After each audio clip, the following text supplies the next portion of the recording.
Shalom, les Moraï et Rabotai.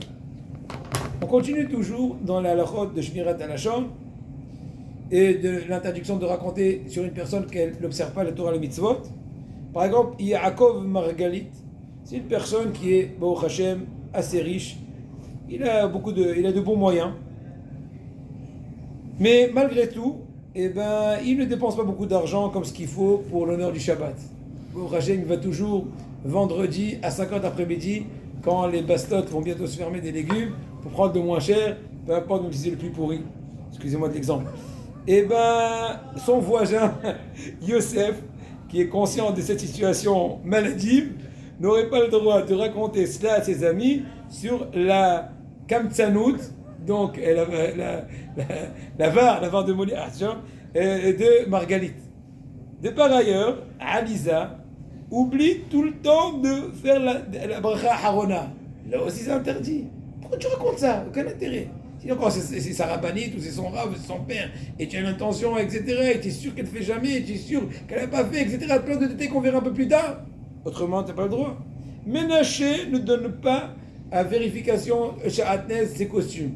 Mais qui t'a dit? Peut-être qu'elle a demandé à un arabe, peut-être qu'il y a des cas, on peut s'appuyer sur une petit cas de série, peut-être que quand c'est Rov Tsemer, j'en sais rien. Avançons. Kin'at ha'emet, ça me rappelle Pinhas ben al-Azar ben al-Kohen ben Kin'o et Kin'ati. Venger la vérité. Comment dirais-je? Aller pour le slogan de la vérité.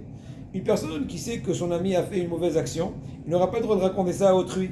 Même s'il a l'intention de venger la vérité, la pure vérité. Pourquoi? Parce que sa simple intention de... Voilà, même son intention, encore une fois, c'est juste pour sortir la vérité, pas le droit, parce qu'au passage, il est en train d'humilier autrui. Il n'a aucune haine personnelle vis-à-vis de la personne. Juste dire, écoutez, Yitzhak s'est mal comporté en transportant le Moukté Shabbat. Et j'ai besoin de faire ça avec du bruit. Parler, j'ai dit parler un truc. Mais non, je dis ça comme ça, personne n'apprend. Attends, il y a des façons, comment faire des remarques, à qui et comment. Okay?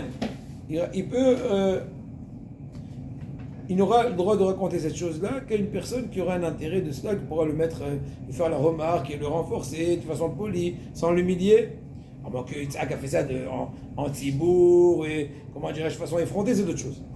Un autre exemple, Réhouven sait que Shimon achète des produits d'alimentation dont le kashrut, le hécher n'est pas des meilleurs, il n'est pas très très clair. Donc des fois il peut y avoir trois raisons pour lesquelles Réhouven il voudrait raconter cela. La première, Réhouven a l'intention d'humilier Shimon. C'est sûr que c'est interdit, c'est du Lashon Hara. Secondo, Réhouven est très énervé, a pris à cœur que Shimon ne fait pas attention à la kashrut. La question des produits, il n'a pas l'intention de vexer Shimon, il veut juste exprimer son courroux, la légèreté d'esprit de Shimon, par rapport à la légèreté d'esprit de Shimon. Et bien là aussi, c'est un exemple de Lashon Hara sous l'égide, entre guillemets, de venger la vérité. Troisièmement et dernièrement, chose qui serait oui permise, troisième possibilité et dernière, Reuven veut mettre en garde Lévi, un ami de Shimon, de ne pas manger chez lui, parce que Shimon, ses aliments ne sont pas toujours des meilleurs chérim. Elle a le droit, parce qu'il a l'intérêt de sauver Lévi, qui, de façon naïve, risquerait de consommer des aliments qu'il a l'habitude de ne pas consommer selon ce Hercher-là.